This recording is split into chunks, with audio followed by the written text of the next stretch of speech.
আজকে দেখাবো কিভাবে পিক্সার্ট অ্যাপস দিয়ে সহজে এরকম ফটো এডিটিং করবেন। তো চলুন শুরু করা যাক।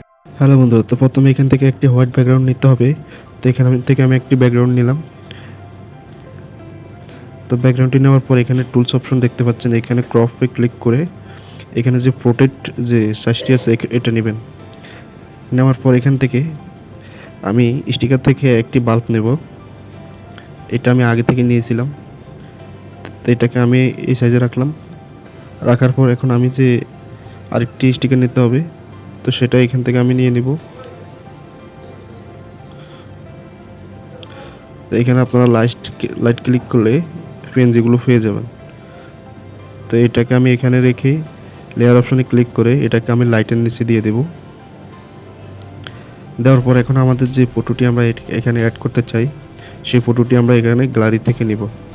তো আমি গ্যালারি থেকে সেই ফটোটি এখানে অ্যাড করলাম। ফটোটিকে এখানে সাইজ মতো রেখে এখন ব্যাকগ্রাউন্ড রিমুভ করতে হবে।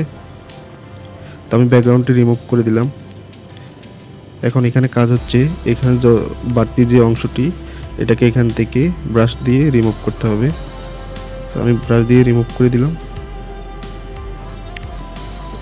এখান দিয়ে একটু এডিট করে এটাকে ব্রাশ করে দিলাম। এখন কি করতে হবে, এখন আবার স্টিকারে ক্লিক করে এখন আবার সেম পিএনজিটি নিতে হবে। নেওয়ার পর এটাকে এখানে রেখে এখানে যে ব্লান্ড অপশনটি দেখতে পাচ্ছেন, এখানে মাল্টিপ্লাই করে দেবেন। তো মাল্টিপ্লাই করে দেওয়ার পর বন্ধুরা দেখতে পাচ্ছ আমাদের ফটোটি একদম সেম এডিট হয়ে গেছে।